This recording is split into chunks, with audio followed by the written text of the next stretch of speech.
All right, we're live. Valero, Texas Open. Have the best shirt that's ever been on Tap and Birdie in all its history. We have RB here tonight with his Charlie Hoffman Open shirt. What's the Right. backstory on the shirt? Like what's going on with that? This is from my buddy GMac on Twitter. He's buddies with Charlie Hoffman. I think he's actually caddied for him a couple of times, but he made these shirts a couple of years ago and was nice enough to send one my way. It's pretty epic. I mean, it's pretty good. It's very niche shirt, That's right. like golf Twitter, like circa like 2007, That's it. 2017. That was my mistake. That I'm sure that shirt was popping like on Twitter. There are not many of them in existence, so yeah, always good to So bust it out this week. so how are you feeling like this Monday? Hit 2 winners last week. I woke up to text from you to win like $100,000 on guys I've never heard of. That's Like it. the money's just burning a hole in your pocket. Like, where did that Sunday rank on Sundays for you? It was good, like I bet a lot of Euro Tour, obviously, and there's a lot of heartbreak, especially every Sunday. So it Because was they really all good. suck and they can't close. Exactly, and it was really good. Fairly stress free. The Euro guy we had, Nick Basham, he led by 4 or 5 for a lot of Sundays. So it's pretty stress free. Wallace was also stress free because I thought he was out of it. I turned it on late. He birdied like 13, 14, 15, 16, and suddenly was up by 2, and that was that. So it's nice when those days happen because they are few and far between. Yeah, no. I mean, really, golf betting is all pain. Like it's all suffering. Like it's all just losing money. Yeah. Like it's been pretty dim. Like there was a point when like Scotty was up on Burns and like you hadn't, or you maybe had one winner at that point. I Yeah. was like just planning on coming on TIB and just like talking about how like golf betting is like broken and it sucks and like the same guys win every week and it's Yeah. not enjoyable. But like you can't relate. Like you're just hitting winners. I mean, PGA's been pretty bad. I think Corrales was more like a DP World Tour event, Yeah. anyways. But Wallace was like a very good pick, a very straightforward pick. Like it It was was just yeah, he led Tee to Green at Valspar, like the yeah, most yeah. straightforward pick ever. Yeah. Yeah, no, that was pretty good. So, we're talking about the PGA Tour season. Like you've been betting on the PGA Tour a lot for a long time. Does this season, like up to Augusta, feel any different? Like, does it feel harder to hit winners this year, or like, do I just suck? Like, what is kind of your take on this season so far compared to other seasons and just kind of your experience? Yeah, I mean, kind of like last season, except last season it was all Scotty, right? And this year it's Scotty plus Rom pretty much winning every event with a little Rory, with a little Homa. So yeah, it's been really tough because I'm not going to bet those guys very often. So they've won 90% of the events since January, essentially. The other one was Kurt Kitayama, who pretty much nobody was on for very obvious reasons. So yeah, it's been tough, but that's why we bet each ways, and that's why you bet Yes. top tens, and that's why you bet matchups. Like my picks last week were dead once Jason Day lost, but I bet Burns against Cantlay, I bet him against Scheffler, and I bet him against Cam Young, and like that pretty much covered the week. So Yeah. No, I like kind of go back and forth like on it. Like I think each ways like are really good idea and a good thing to do, especially if you have access to Bet Rivers, but it's tough to in my opinion to like bet all your guys top 20 and top 10 yeah, because as you know, it's so easy to just have a horrible week and like you would just be down your normal amount if they don't win, which is like every single week. But then yeah, it's like, oh, and like I put like match play was fine. Like, I mean, it wasn't fine for me. I Venmoed my bookie a lot of money last week. It's okay. It's all good. I can afford it. I was up last week.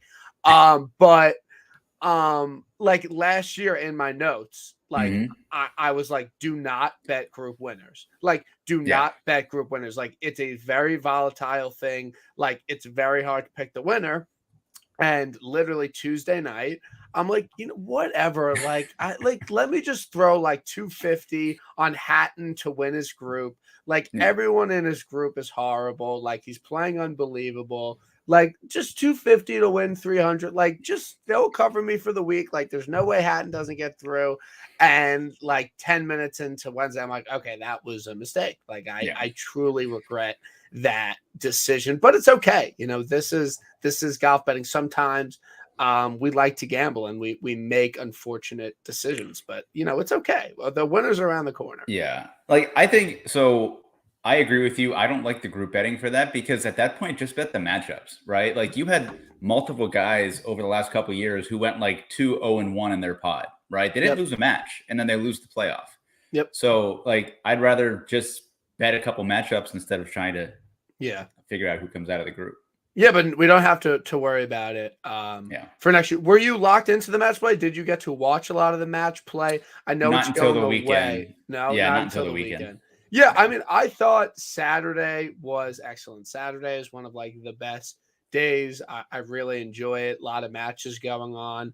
A lot of big names. Like, it's really enjoyable. And then Yeah. Sunday morning, I'm like waking up hungover, and like in my golf group chats are like, "Oh my god, did you see that shot?" I'm like, "Fuck, I gotta get out of bed." And it was awesome. Like, it truly was excellent. Scheffler and Burns going at it, like a back and forth match, and then Rory and Young. Like, it was just really, really excellent golf. And everyone's like, "How could they ever get rid of this event? Like, this is amazing." Like, and then I'm not doing anything. Like, I'm obviously watching the golf for the rest of the day. And like an hour into the final match, I'm like, this is extremely boring. This is not a good television product. This is not good for the fans. This is supposed to be peak viewing time.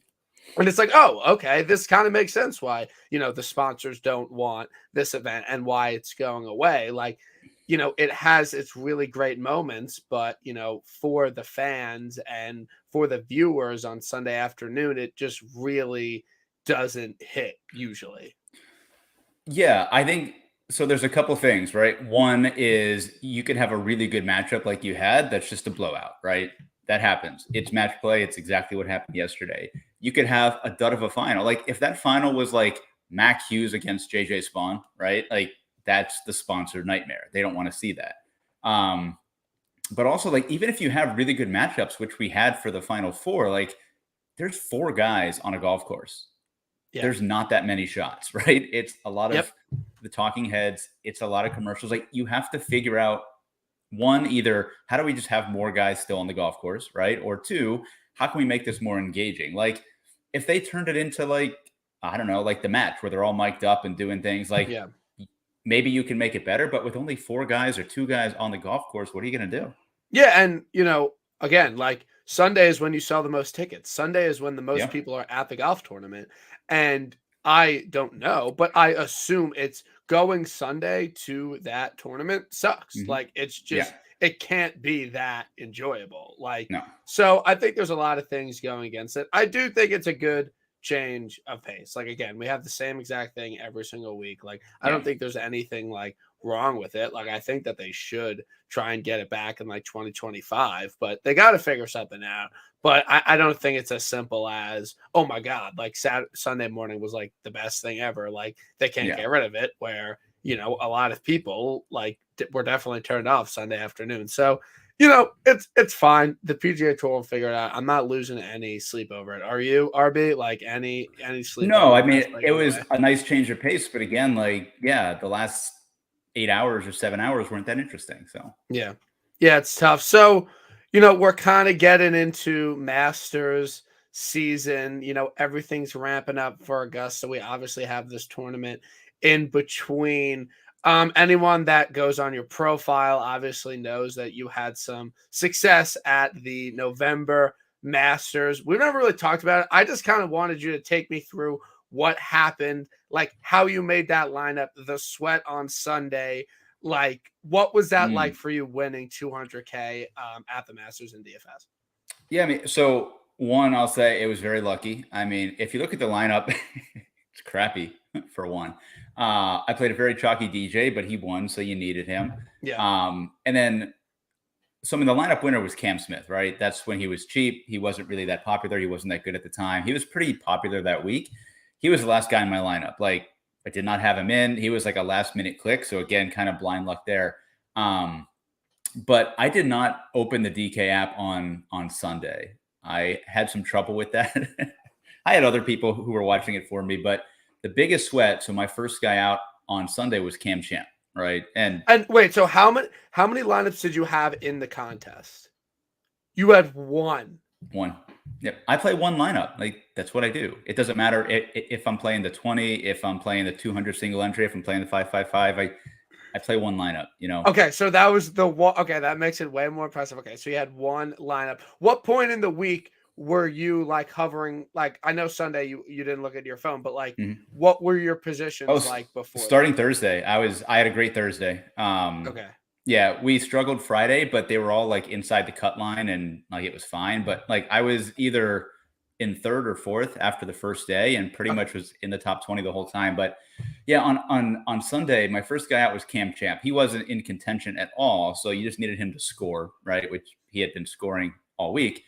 I think he birdied the first 3 holes. And then he made like a triple on one of the par 3s, number 4 or number 6. And then I don't know if, well, I guess you probably don't remember this because why would you sweat Cam Champ? He made a quad on 12 on Sunday. So he had a triple and a quad on Sunday. But again, I didn't need the place points. I just needed birdies. I think he had 7 or 8 birdies that day. So yeah, more than enough. Wow. And then Cam Smith got the under 70 bonus, which was kind of the final nail in the coffin. So so you like purposely didn't check your app on Sunday because you just didn't want I couldn't do it. You just couldn't do it.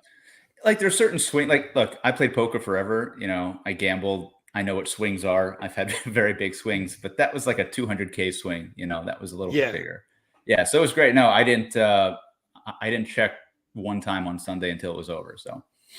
And would you consider that the peak of your gambling life? Like nothing will ever be as good as that? I mean, I don't know not for DFS. Yeah, for sure for DFS. You know, that's I'm not going to win more than 200K playing DFS, but stuff that has more skill involved, like golf betting and like playing poker, things like that. Probably before you even started following golf, or maybe you were still following golf, like 4 or 5 years ago.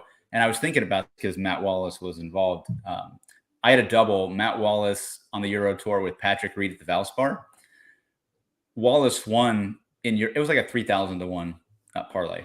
Wallace wins in Europe that morning, and Reed is tied for the lead coming down 18 at Valspar with Paul Casey, and he 3-putts 18.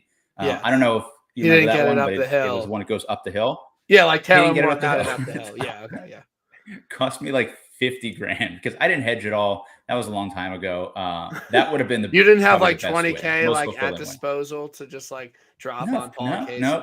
And of course it was Paul Casey, who's like my most hated golfer ever. So is that why you hate Paul Casey?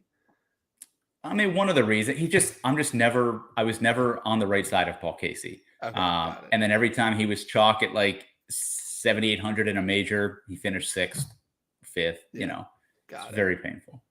Got it. So we're in Masters mode. Like I just kind of want a history lesson. Why don't people believe that DJ fell down the stairs prior to the 2017 Masters? Or do like people believe that? Like, what is the story there? I was just like on a deep wiki dive today. Like, I obviously like kind of remember that happening, but like why don't people believe that happened?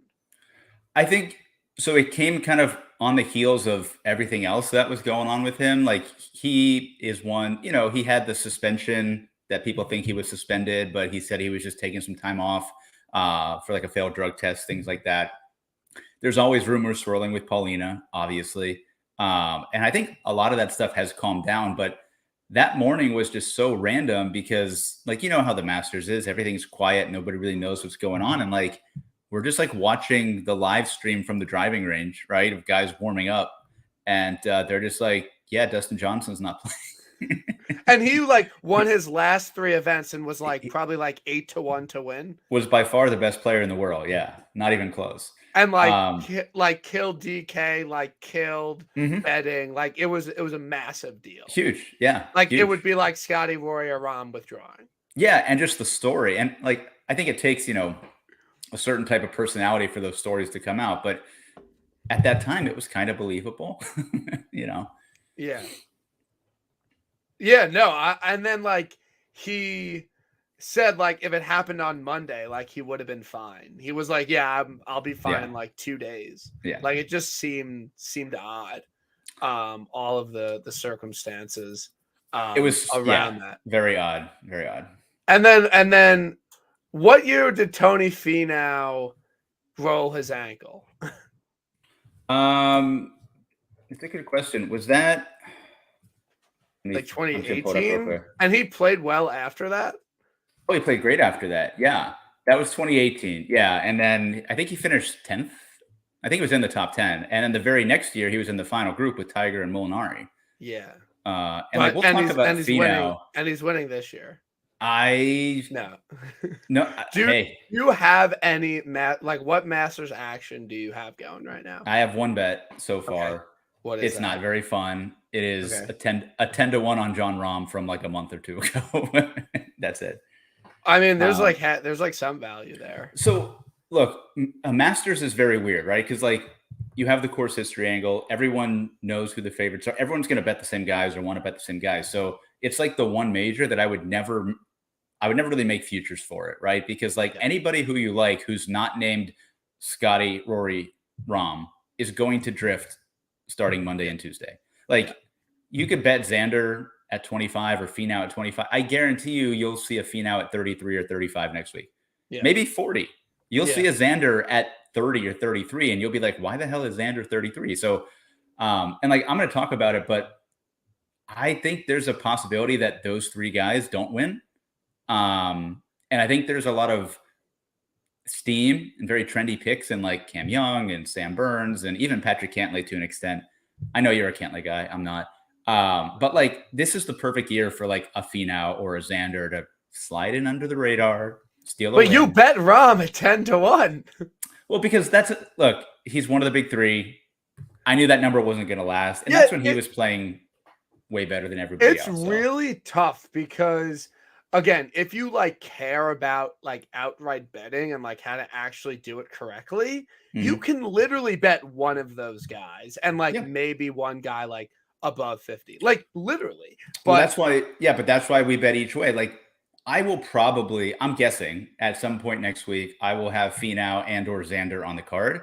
I will only bet them with places, right? There's just like, it's just not worth it not to do it at that point.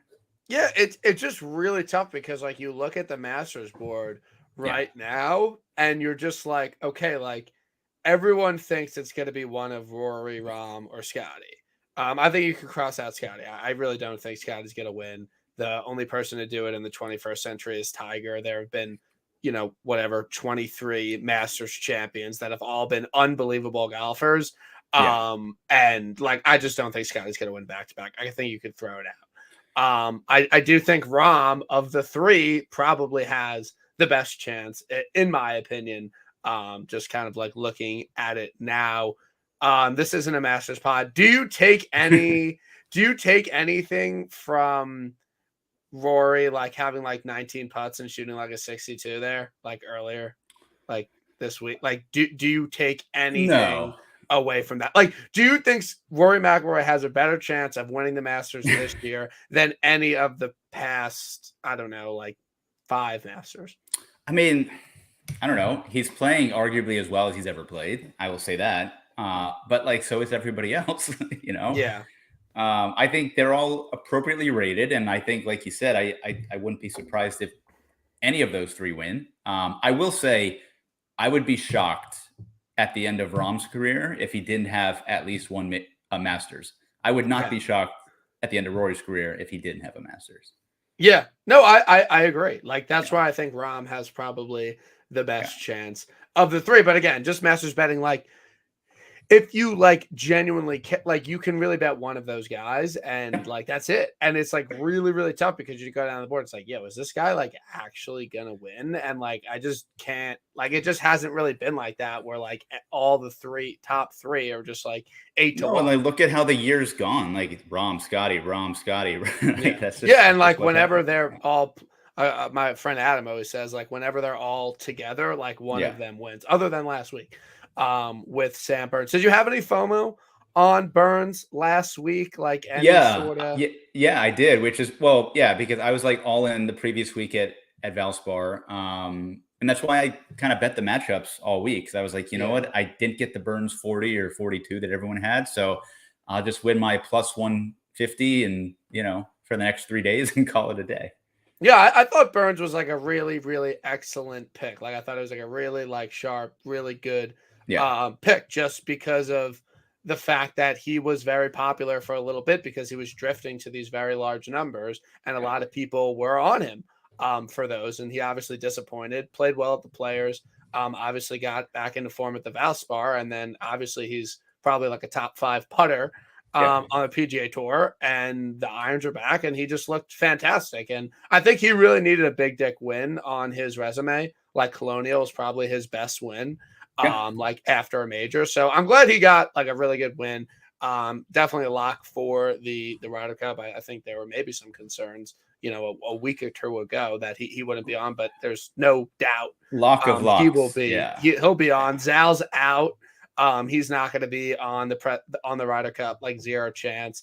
He's washed now, so that's good. But I guess we kind of speak it into bullshitted. existence, right? Yeah, I guess we kind of bullshit enough. Like, I guess we can talk about the Valero Texas Open this week. What are your overall thoughts about this event? Have you had success here? Like, I know you are one of like the not like a deep, but like you'll bet every single event and like you don't Yeah, care at all. Like, for sure. are you fine with a week like this? Like, it's all good. Yeah, I actually like these weeks. Like I liked Corrales last week, and I like the Honda Classic. You probably like the Honda Classic too. Like Yeah, I that's the enjoy kind the of Honda stuff that I Classic very like because much. yeah, that shit's really random. But like you get guys like a Matt Wallace, who's like he's one of probably the 5 best players in the field, and the talent will come through. So I don't like this golf course per se, Okay. but I Yeah. like what it does in that everybody can play here, right? Like you've Yep. seen ball strikers and accurate players like Spawn and like Kevin Chappell and like Corey Connors, but then like you've seen the studs do well here. Brooks did well here. Finau did well here. I think you can get away with a lot of different things. I do think you have to be able to drive it well and specifically stay out of trouble. But you don't really need to blast it, right? Like, Yep. I mean, Kuchar Bo was Hostler runner almost up won last here. year. Yeah, Matt Kuchar loves this place. Chris Kirk loves this place. Yeah, I think you can get around. So anybody can win here. Like we've seen a ton of long shots here. I don't remember, was Spawn like 200 to 1 last Yeah, year it or was like something? 200 to 1. Yeah, Like, he was a yeah, pretty good you've long seen a shot. lot of very, very long shots, and that's where I went this week. So Yeah, no, I know your card averaged out to about 100 to 1. yeah, Not spending any money up top. But yeah, I do think this is the week to do it. And I do yeah, think that it provides good value in the fact that, there's not a lot of golfers you have to be like, oh, this guy has to beat John Rahm. This guy has to yeah, beat Scotty. Like this guy has to beat a like injured Terrell Hatton, and like that's it. Like yeah, literally, like that is it. Like this is if your guy can't win here, then like I just don't know where he can win. I know you're not betting any of these guys. Hatton 13, like I don't think people are really gonna go there or bet him at no, all. I obviously Sunday night doing a lot of odds projections, running models, running simulators, like looking at stuff. And I basically thought that Ricky was going to be like 20 to 1, like 18 to 1. He is, but early on Bet365 this morning, he was 24 to 1. Barely my eyes were open. And I was like, I'm betting Ricky this week at 24 to 1. I think that is a good number. Obviously, the narrative about Ricky this week is that if he wins, he gets into the Masters. yeah, Again, that's not really my reasoning for betting him. I think that he's just been playing some excellent golf this year, and the approach numbers are really, really good.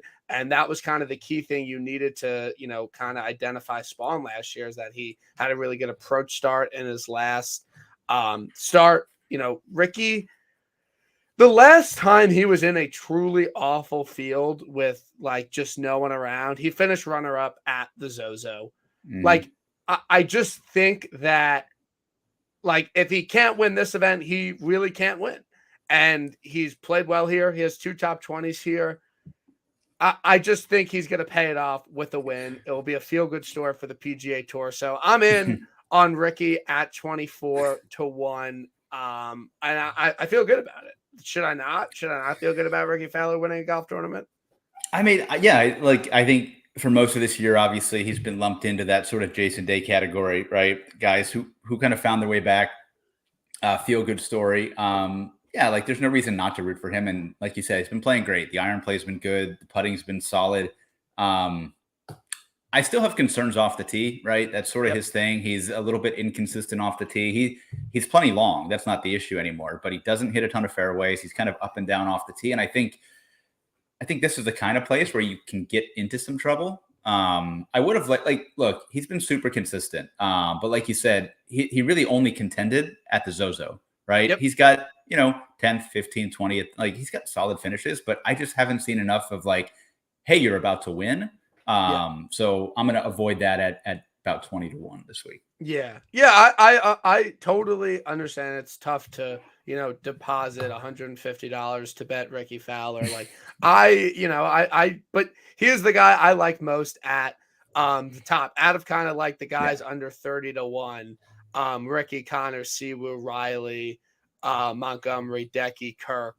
Like who do you kind of like out of that group? Who do you think will play well this week? So from just a raw talent standpoint, I would say the best pick there is probably Hideki. But again, you have the ever-present injury concern. So who the hell knows? I'm not betting an injury-prone Hideki at 20-1, right? It's just not happening. So if I did bet anybody up there, it probably would have been Davis Riley. I saw some 30s, maybe a 32 or a 34 somewhere. He just seems like he's due, right? The ball striking's come back recently, long enough off the tee. Pretty inconsistent putter, but he also won on this golf course on the Korn Ferry Tour. So I think that will probably boost the ownership and boost the number of bets we see. He's just not somebody that I can trust at 28-1 though.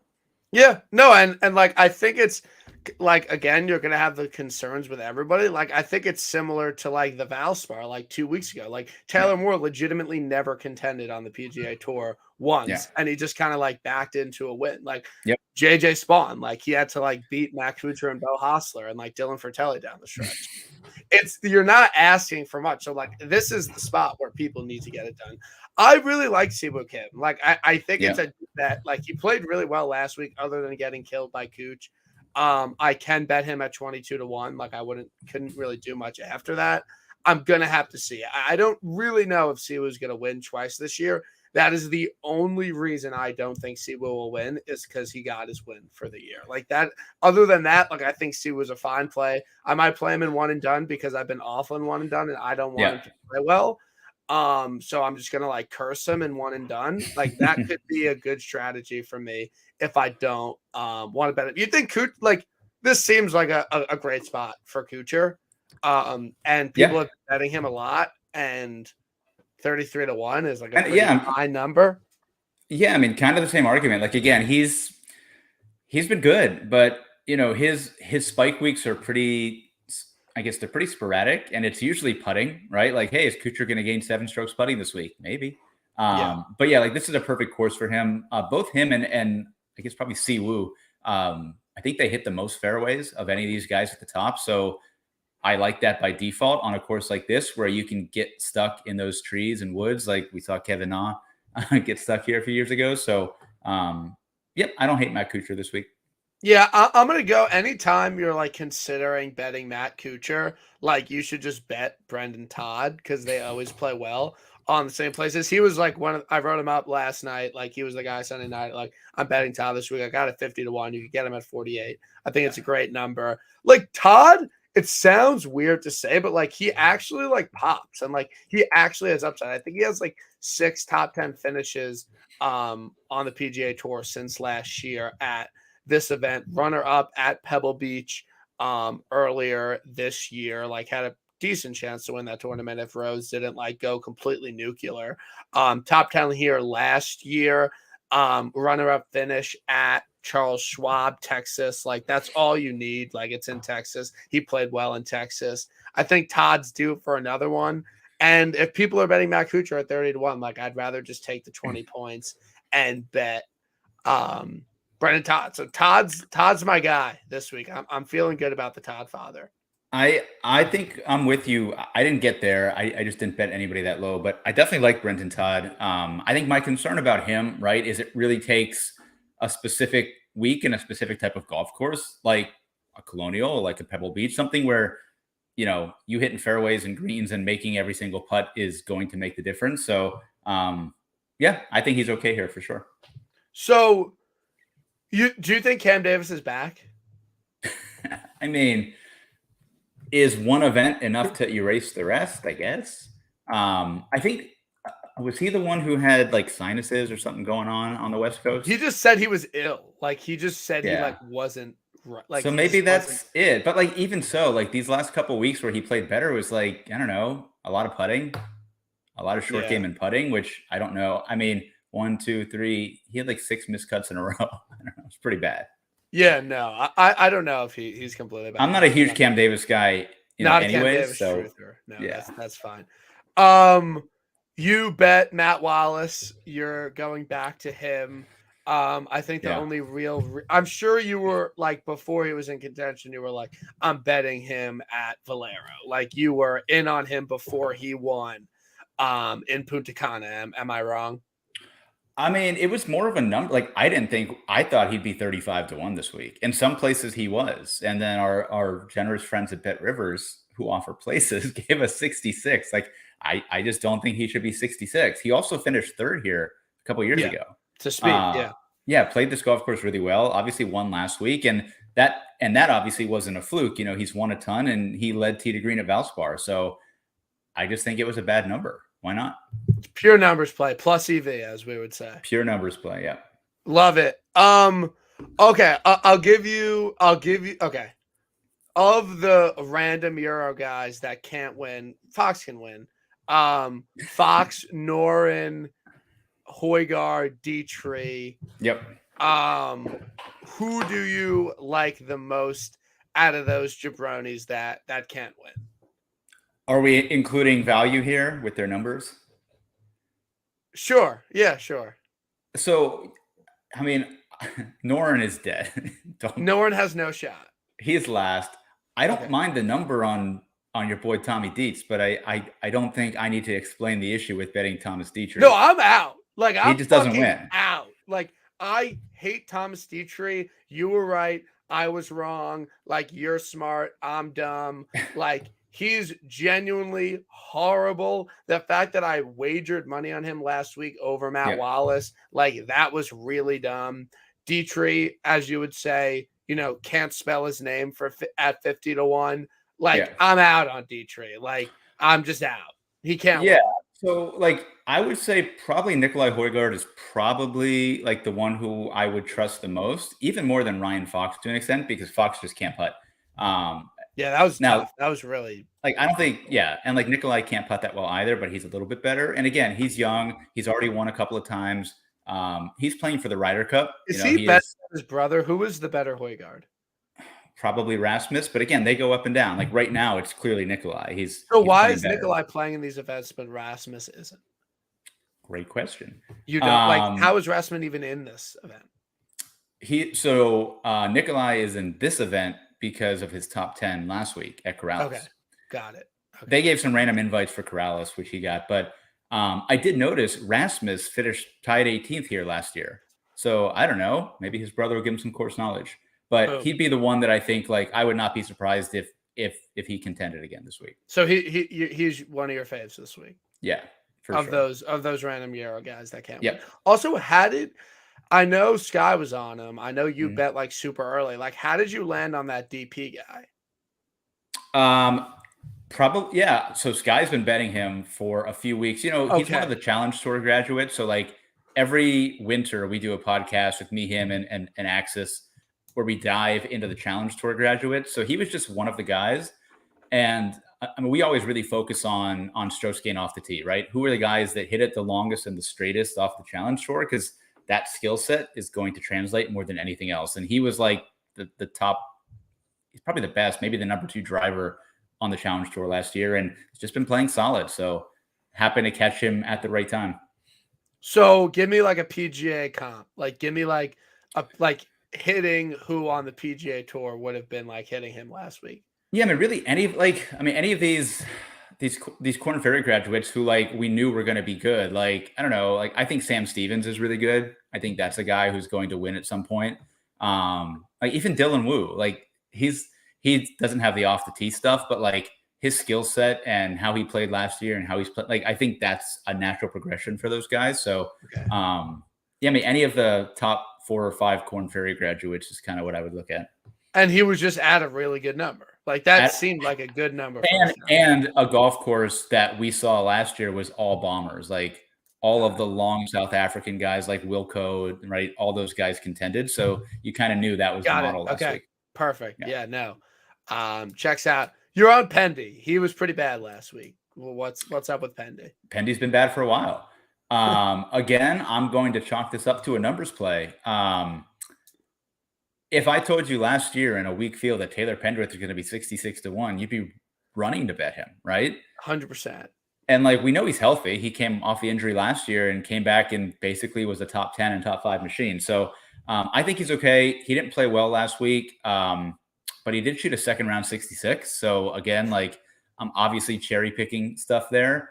He also finished second here to Davis Riley on the Corn Ferry Tour. So that plus a 66 last week, plus the number, like I think that's enough to get me on with a guy that I know is going to win. He's really good. Okay. Love it. Yeah, I think people were pretty turned off by like scrolling. I don't know how many people were scrolling to the bottom of the Corrales leaderboard last week, like 1-800, if that was you. It was me, definitely. And people were just like, wait, Pendy's like almost like dead last. I was scrolling the Corn Ferry Tour because I wanted to see, you know, Ollie and Brandon Harkins and all these guys that I've been betting. Who won on Corn Ferry last week? David Skins, the guy. Is he good? He won a Corn Ferry event 2 years ago and got his tour card, but then he lost his tour card. So no, he's old, British. He's not old. That good. He's old. Okay, just like random guy. Random old guy. Yeah. Okay, sick. You're on Shea. You're going back to Shea. Numbers play or like Shea can win this week? Shea bots, as we call him. Both. I was shocked that we saw triple digits, right? Yeah. And his week last week is going to fly under the radar a little bit. You're like, oh, you know, he was T24 at Corrales, whatever. And again, I don't know how reliable the information is, but he was like near the top in driving accuracy. He was near the top in greens and regulation. Like those are the only stats that I have to work with. And, you know, top 25 on the PGA Tour, like you're playing pretty well. I don't really care who you're playing against. You're playing pretty well. And he's had those couple of Corn Ferry Tour finishes recently, 4th and 7th. He was second at Puerto Rico. So like the guy's playing well, right? And like we know the talent. I got 125. A lot of people got 100 this morning. Like it's a great number for your boy. Yeah, I think that he is someone that if you bet him at all, like you just bet him every week. Like I don't really think you can like pick and choose his spots. I was getting some texts from some friends like that, like Akshay was like, I didn't bet it. Like when he like went out in 28 was like, what the hell? Like I didn't bet him this week. I'm like, what? Like you just bet him every single week. Like there's no off and on. With that, Patton Kazire, he can play well. Huge Texas guy. Shout out RK. I like SH Kim. I think he's good. I don't think he can win, but I'll bet him. Seb Strug 100. That seems pretty high. He's like broken too, though. Yeah, but like he always like. Do you think he'll be on the Ryder Cup team? Not anymore. He's out. I mean, right now he's like. I was going through it. Like, there's 8 locks for that team, and then like, I think your boy Simi Powell is going to be there. Shammy Powell, Hundi P. Shammy Powell. I still think they're going to let Alex Noren onto the team by default. Is Rose one of your locks? Yes. Okay, sweet. And like, honestly, now they're going to be looking at Matt Wallace. He was definitely not really on the radar, but he is firmly on the radar now. And I think it's a great golf course for him too. So, like Sepp, Bobby Mack, both of the Hogards, like that's the group. Obviously, Hans, like it's easy to say now. You're taking Wallace over Bobby Mack. Yes. Easy. I think they might both be there, but if I had to pick one, yes. Do either of the Hoygards get on? I'm going to say no. And then I think they're going to make every Ryder Cup for the next 10 years. So, okay. Who is, I don't know if you've dived in, who is your 12th guy on the US team right now? Let's say Zal's on it. Well, so right now he's not a 12th man because he's an automatic qualifier. I think it's Kurt Kitayama. Really? He's an automatic qualifier right now, by the way. He's number 6 in points. Yeah, but like I don't think it will be like that. The Ryder Cup's not too far away. He's done well. I feel like before Whistling Straits, like there were like a lot of players that like could have. So there's gonna be there's a group of like 3 guys who are gonna be there for that last spot. I think he's like, it's like Kurt, Tom Hoagie, Billy Horschel, like one of those guys is going to be on the team, even if Zalatoris gets on. Like, I feel like Zalatoris is like number 11, right? And then it's like Hoagie, Harris English, Billy Horschel, Kurt. Like, I mean, give me Kurt. The guy played in Europe, has won in Europe. He played that specific golf course. Okay, I'm in on Kurt. I'm in on Kurt. He played in Europe. Made the Elite 8 in the match play, did he not? Done. Kurt's on the team. Like he played in Europe and top 8. He's number 6 right now, by the way, so he wouldn't even need a pick as it stands. So we need Kurt to play. Well, Did you have any FOMO on Kurt at API? No, it's just really good to see him win. Like, these are the guys, right? Like you see the progression as they come through Europe and stuff like that. But no, I was just very happy to see him win.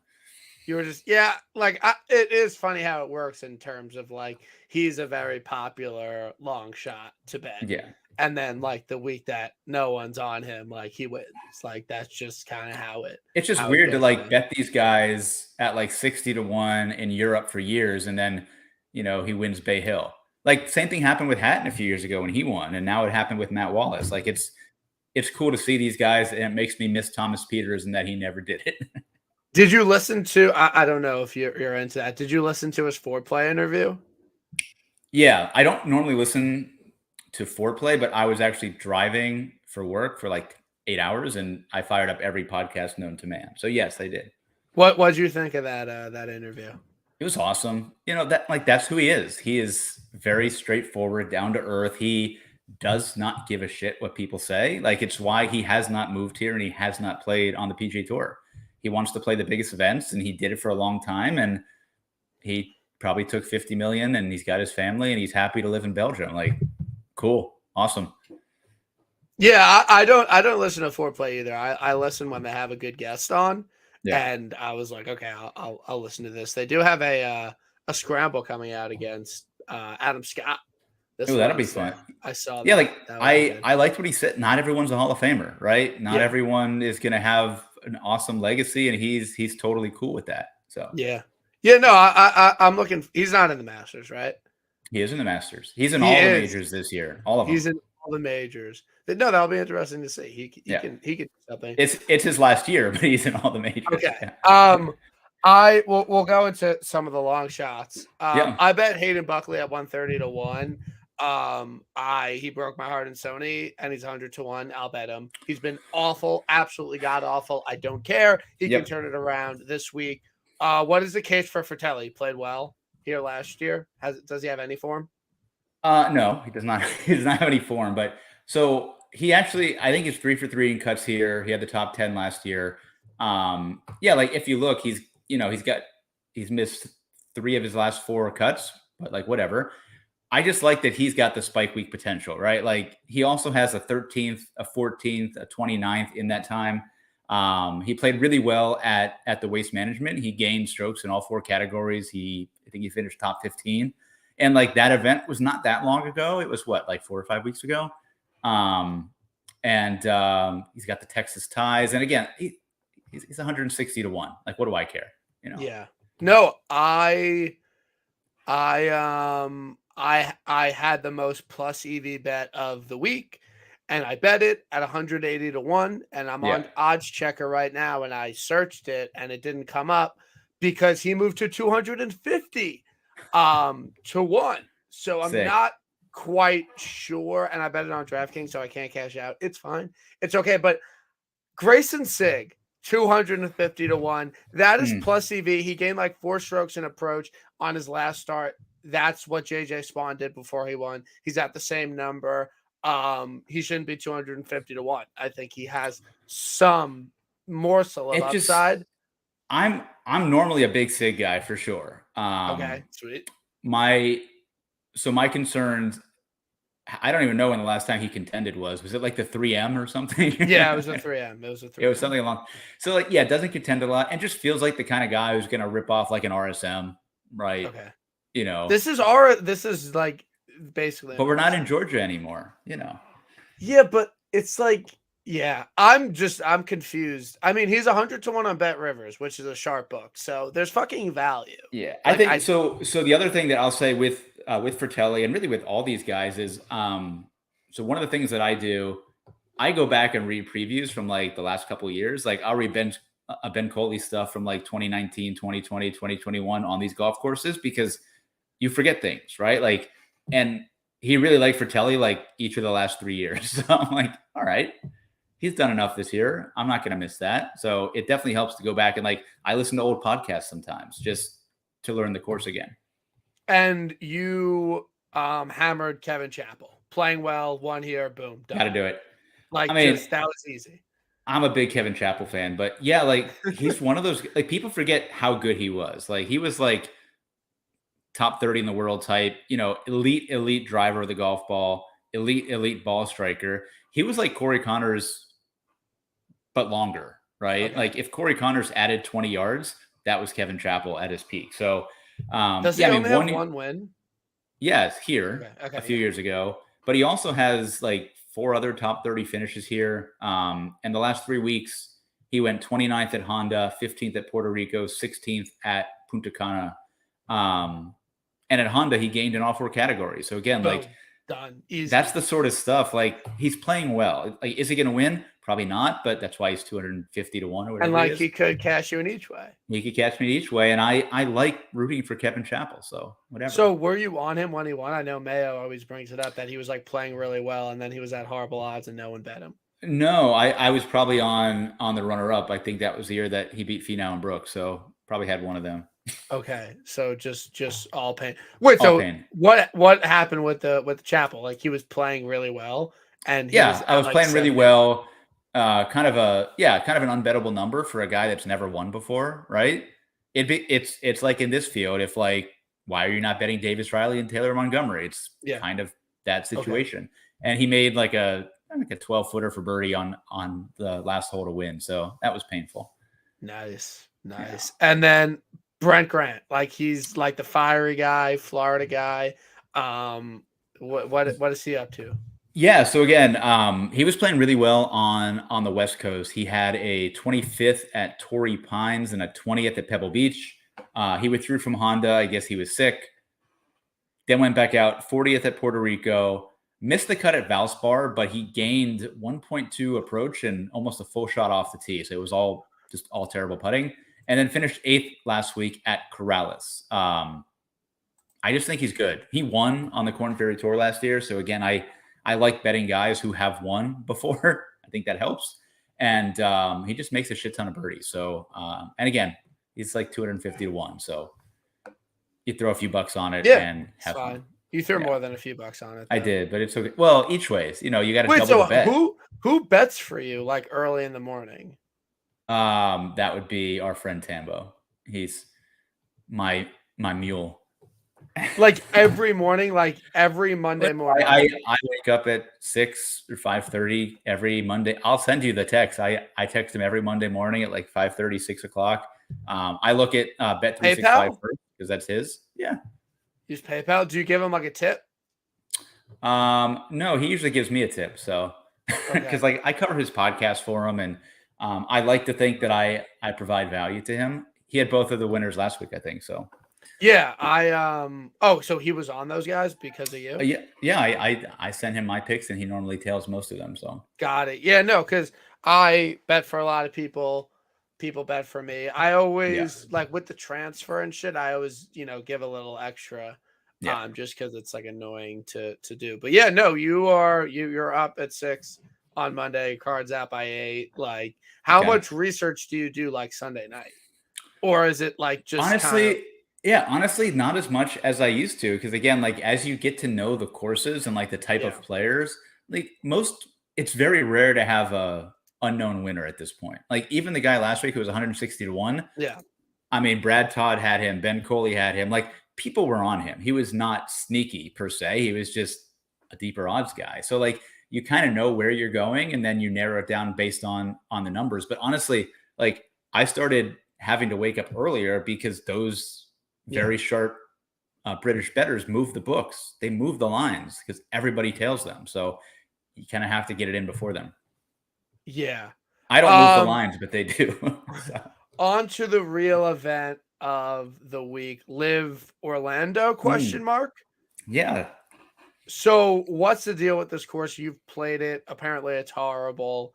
Like, is it a private course? Is it No, like it's your standard like Florida sort of Orlando resort course. It's got, I mean, it's flat, not overly long. I think it's par 71, not overly long. You got like some marshlands and palm trees and a bunch of sand. Like it's a Florida golf course.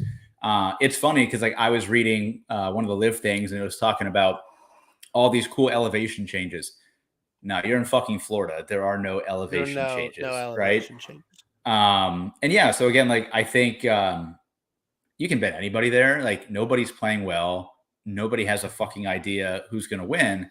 It was funny when I looked at a Bovada this morning because they had the first odds out. They had all of the top guys at 14 to 1. They had no idea. They had Cam at 14 to 1. They had DJ 14 to 1. They had Answer at 14 to 1. Like, that's crazy. Like, why are we not just betting Cam and DJ? I don't know. Did you bet one of them? Who did you bet? No, I didn't. I bet because I'm an idiot. So I bet Mito at 16, which is a pathetic number, but he just seems like the kind of guy who actually like wants to win one of these events. And he's been playing okay. I bet your boy Louis Why'd you bet him? at 20. I know he played well. He played pretty well. He played well last week. Made the I mean, he playoff. Lost completely to Danny blew Lee. it. He blew it. He only lives about an hour and a half from here, Okay. so some hometown narratives here. And I bet Leishman at 40. I kind of regret that one, but That he was the one was I'm like, I kind of like leading after. Leash. Yeah, he was playing well. I think he was leading after round 2, or was like right behind Charles Yeah. Howell after Nope, round 2 last 100%, week. 100%. And won at Bay Hill, so maybe he likes Orlando. I don't know, Boom. but yeah, I should have just bet like Cam and DJ and called it a day. Yeah, like live betting at least it's consistent in that like random people win that like you wouldn't Yeah, know. Like I like that at least. Like I think it's like would be less compelling for bettors that are like degenerates that are betting it if yeah, like the top guys just won. It's just a matter of kind of like betting them. But I mean, literally their last 2 winners are like like bona fide losers, like people that like don't win or people that did not win on the PGA Tour. yeah. And And like I don't like narratives at all. Like as like blanket statements. But if someone was paying you a shit ton of money to basically, doesn't matter how well you do your job, and you have the Masters coming up in a few days, are you going to give a shit about this event? Probably not. yeah, but wouldn't you like? I think the big reason, like the only reason Live is like half compelling this week is because people want to see how Cam and DJ play before the Masters. Like Yeah, that's it. Like that is, which is not how a league is supposed to be successful. Whatever. I'm not going to get into a whole like yeah, Live thing, but like Cam and DJ just have been completely underwhelming this year in Live, and the Masters is literally next week. Do you think that these guys, Cam or DJ have a chance to win the Masters with how they've been playing? Let's say they both finish 20th this week, which is like 40th on a regular PGA Tour event. Do you think either of them can win the Masters? Not like, yeah, they could be around. Like, do you think Cam or DJ can win the Masters this year? Absolutely not. No. And I think it's more of a product of how are they going to beat Rory, Rahm, and Scheffler? They're just probably not, If I had to pick one, like probably trust Cam a little bit more just because he's got the short game and we know how well he plays that golf course. But, he just won the Players and the TOC and the Open last year. But no, I do not think either of them will win. I am with you 100%. Like, yeah. I genuinely don't think they have any chance to win. And I think it's more specific to this event. 2 of the last 3 Masters winners were easily by far the best golfer in the world on like really good runs. And they went into the Masters and they won. That's not a coincidence. Like, that is not like random. Like, a lot of times the hottest golfer in the world wins the Masters. Cam Smith last year was off a Players win and a TOC win, beating the best golfers in the world, and he still didn't win at Augusta. And now he's finishing T20 at Live Tucson. Like, I just don't see that happening. And it's not like, oh, well, like he's, a top 5 player in the world, if you can call him that. Like, he's just going to like show up and like he'll like care and he'll do it. Like, I just don't see that happening, and I would be there's surprised. there's probably 3 players, maybe 2, but probably 3 players who are like not in like the top 10 in odds who can win this. And again, I think probably a stretch, but number 1 is Jason Day, right? And again, he is top 10 in odds. He's kind of drifted that way.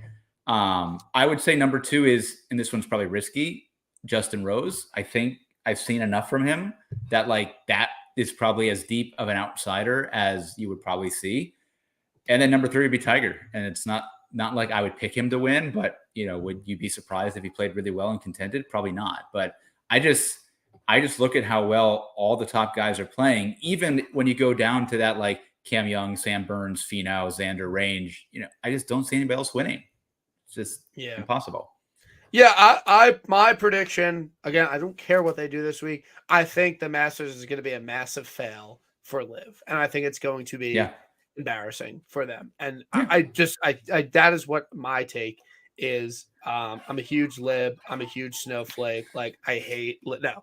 Like, I don't think, and I think most realistic people believe that. Like, I think that I'll tell you, the most embarrassing one is going to be Bryson, considering how bad he's playing. It's insane. It's like legitimately insane. I would if I had to pick one guy for the low live player next week, I would honestly probably say Louis.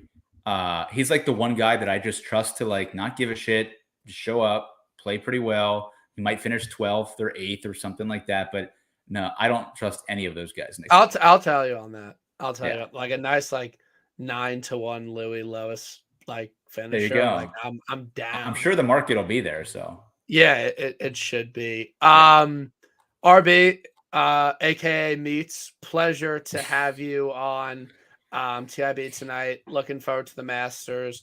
You doing any content for the Masters as of yet? I'm doing somebody's pod.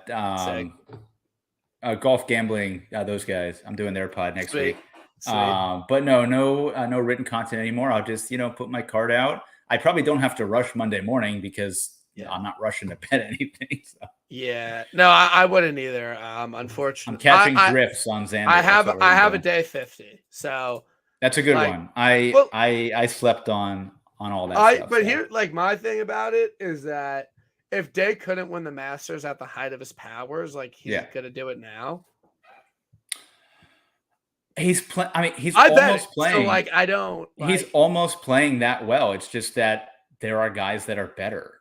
He is not that far off of where he was in 2016, 2017. But Scotty, Rahm, and Rory are just better. It's just is what it is. Yeah, we shall see. That's it's just tough.